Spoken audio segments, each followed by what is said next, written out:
Hey guys, what's up? It's basically Horror Reviews, and I'm here with another Blu-ray DVD collection update video. I don't have too much this time. This is like stuff I've bought in like the pretty much since the last update, which was I think like 2 months ago. Haven't been spending a lot of money on stuff on movies lately, but that's whatever. That's neither here nor there. So I'll start with the stuff I bought the longest time ago. I hit up the Criterion sale at Barnes Noble and got a few titles.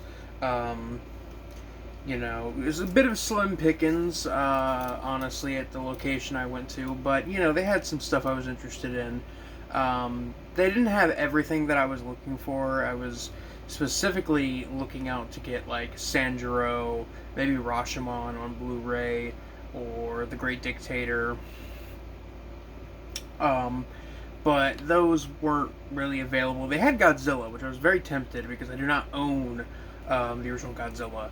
But at the same time, I kind of didn't want to pick it up just yet. Uh, so yeah, it's just like, okay, god damn. Let's just have a look at what I bought. I guess I'll start with the most the one that's like most horror adjacent, and that is the Blob. It's been a very long time since I've seen the Blob, and I figured, why not give it a rewatch? Why not buy the Blu-ray? Because I remember really liking the Blob, and I also remember the theme song absolutely slapping, and it still slaps, mind you. But the Blob is classic cult, science fiction horror film from the 50s. I don't really have too much to say about it because I have not watched this in such a long time, and I still haven't watched it, even though I've had this Blu-ray for like probably almost a month now. But we'll give it a rewatch one of these days when I'm really feeling up to it. But yeah, the Blob. Not a bad film at all, in my opinion. Pretty decent. What they need to get on Criterion, unironically, is Beware the Blob, the sequel to the Blob. I know that one already has a Blu-ray release, I think from like Kino. If it's not from Kino, then yeah, I'm wrong, and I'm just talking out my ass. But I'm pretty sure Beware the Blob has a Blu-ray release. But I think they should do Blu-ray release through Criterion and then release it in like a double pack, and because Beware the Blob is also really really fun. But yeah, the Blob. Nothing too crazy, nothing too out of the ordinary with that pick.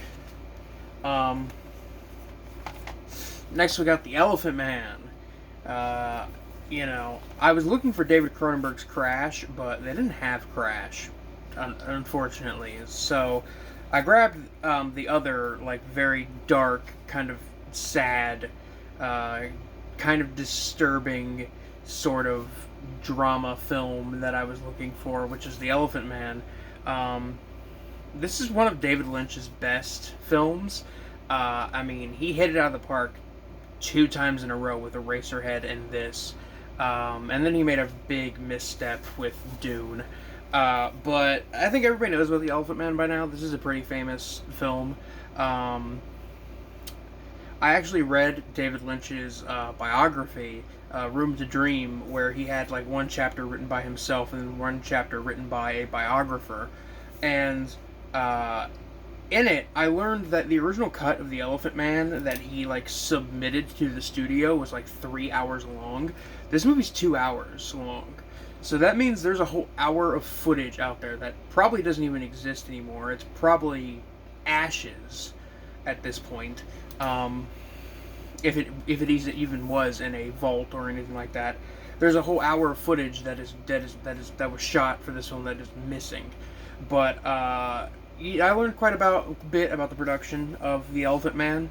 And when they screened this film for the cast and crew, once they got like the final cut done, the entire apparently a lot of the people who screened it, who were on the cast and crew, like really did not like The Elephant Man. I'm pretty sure one of the like gaffers or something like that or something like that, or a producer on the film was like, that is the worst piece of shit I've ever seen in my entire life. And then years later, when he ran into David Lynch, apologized for calling it that. Um, but still, The Elephant Man is a very interesting kind of, sort of at times dreamy kind of drama. It's pretty sad, based on the inspired by, I shouldn't say not based on, but inspired by Joseph Merrick, who famously had this very weird, strange, very strange deformity, the strange condition. Um, and yeah, John Hurt plays the Elephant Man in this, and he is absolutely amazing in this. Anthony Hopkins is in this. I forgot he was in this, honestly. But Anthony Hopkins is also very, very good in this. This is like a highlight of both of their careers. You know. But still, The Elephant Man, really good stuff. Kind of wish it came in like a actual case instead of this, like... Don't get me wrong, I like this digibook packaging and everything. But, like, I kind of wish I had a case for this, Like, I kind of wish I had a plastic case. Because this shit, like, can wear down if you put it on your shelf and everything. It can get damaged. Like this. Like, with the release of, like, Night of the Living Dead, like... Look at that. There's already damage on that. Like, I've only had this a few years. I bought this when it came out, and I've only watched this Blu-ray of Night of the Living Dead once. Also, this is the definitive version of Night of the Living Dead. This is the version to buy. But either way, yeah, there's already like some pretty decent wear on this, and I've only taken this off my shelf like twice. I do not know how they get like that, but stuff like that happens with slipcovers and cardboard casing, which is kind of why I wish they would just do the plastic shell snap cases for all their releases, but I guess you gotta mix it up. Going on from something that's depressing to something that's a bit more lighthearted, a bit more fun, we got The Circus, starring Charlie Chaplin. Those of you who might not know this, I'm a bit of a Chaplin fan. I didn't really see any of his movies until like the last year or so, when I got HBO Max and they were like all on there, so I decided to watch them. And not that I was against watching them, but I'd always wanted to see basically his really big films like The Great Dictator and City Lights and maybe Gold Rush, maybe The Circus. But, after going through and watching a lot of his filmography, I've got to say, Chaplin was a really, really funny, very interesting, and just very entertaining and genuinely good filmmaker. His short films that he did are pretty interesting. His, debut, not feature, but one of his earlier films that I think was about 40 minutes long was called The Kid. And that one is super wholesome, super, super sweet, little heartwarming, comedy film. And this one is the only Chaplin film they had on Blu-ray, which is fine, because this is my second favorite Chaplin film. There are so many great gags in this, strictly because it's hey, let's set this at a circus. And there's so many really great gags, really great bits of physical comedy and absurdist humor in this film. Honestly, a really great silent comedy. Nothing to lose your mind over, honestly. It's not life-changing. However, I do really, really like The Circus. I think it's a pretty funny movie. I was going to get The Great Dictator, because that's my personal favorite Chaplin film, and I think everybody would agree that that's Chaplin at his best in terms of humor and actual storytelling.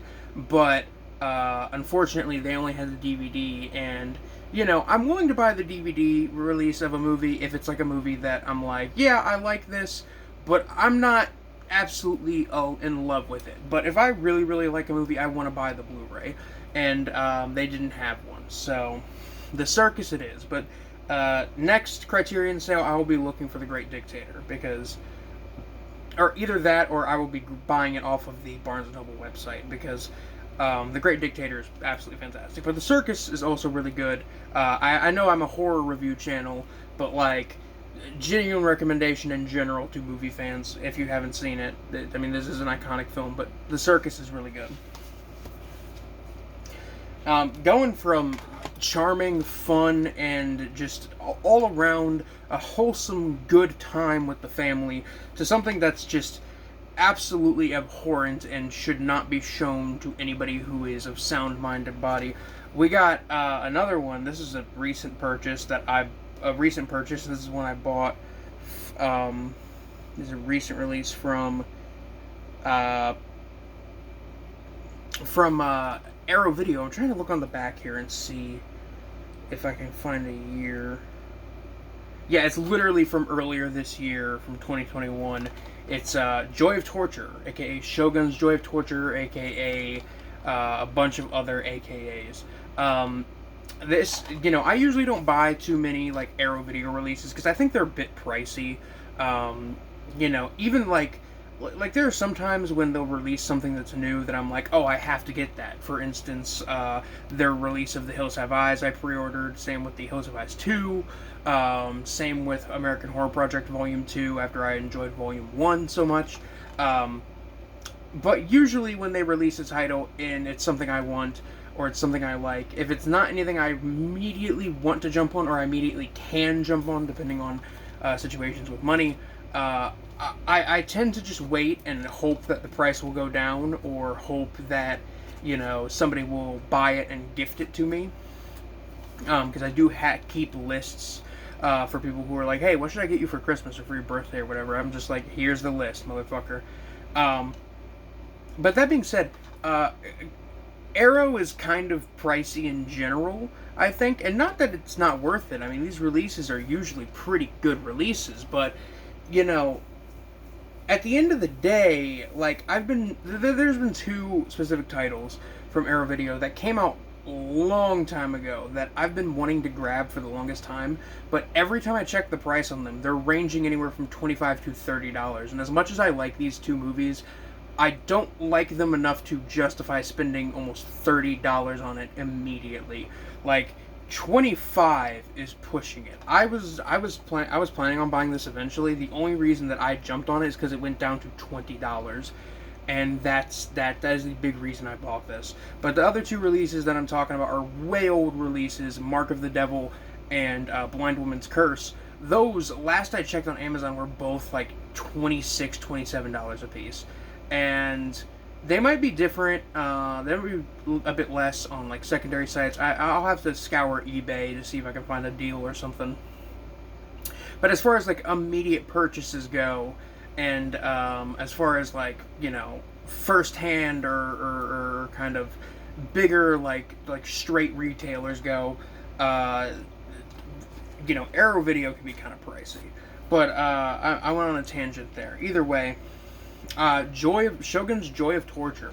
When they announced this, I was like really excited because I had watched this one last year and I actually kind of liked it. It's not a fun movie. It's basically an anthology film about people being tortured to death for various crimes or various things that they did.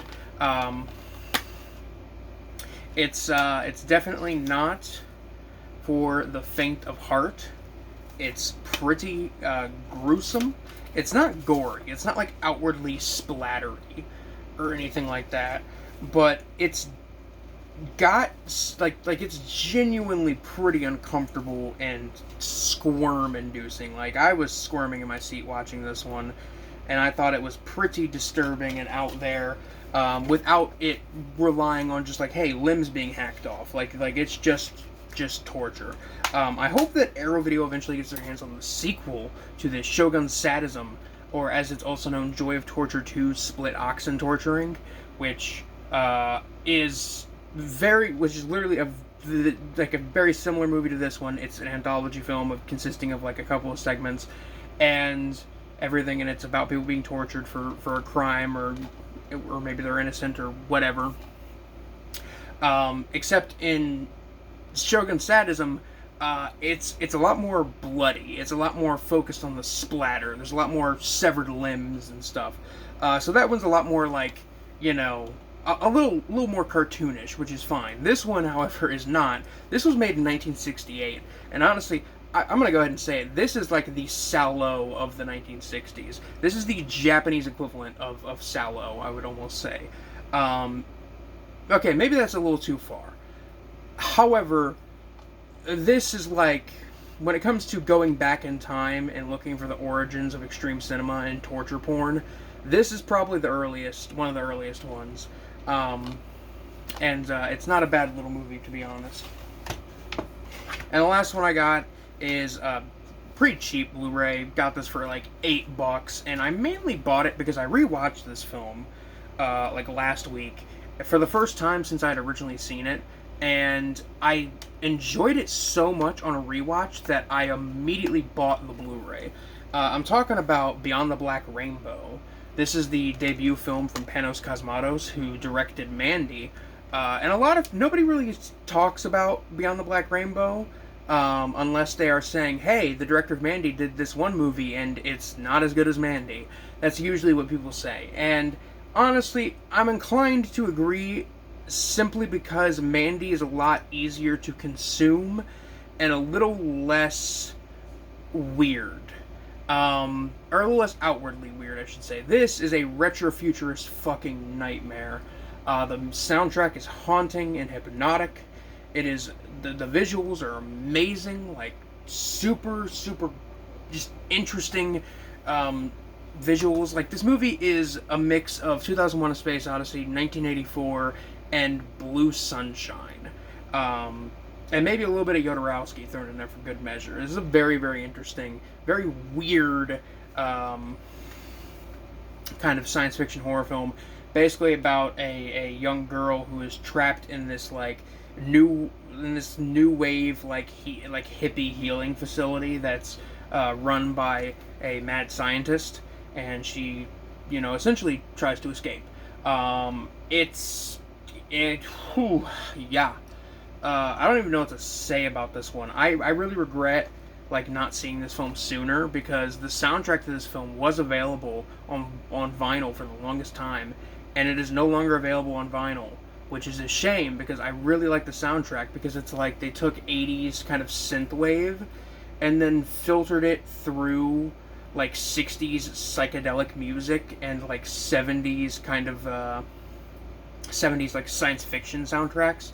It's very specifically hypnotic, and the director has even said that this is part of a movement he likes to call trance films, where it is purposely slow and methodical and meticulous and just purposely hypnotic, and I'm completely into that. I genuinely really like this movie, and I'm happy it exists. Fun fact about this movie: Panos Cosmatos, as a kid, always went to the video store and looked at horror VHS tapes, and he wasn't allowed to rent them. So he always wondered what these movies were and what they were about and what they were like based on the weird, interesting cover art that he would see in the horror section. And this movie is basically his own childlike interpretation of 80s VHS cover art, of 80s horror VHS cover art, and that is super endearing and kind of beautiful in a way. Really interesting, really wild movie. Not for everybody. This people won't be. Most people are going to hate this movie, but I personally really like Beyond the Black Rainbow. But that's it. That's it for the update. Just these 5 titles. Nothing crazy, nothing new, nothing too new or anything like that. But you win some, you lose some. Either way, guys, this is Biscuit Boo Horror Reviews, signing off. Peace.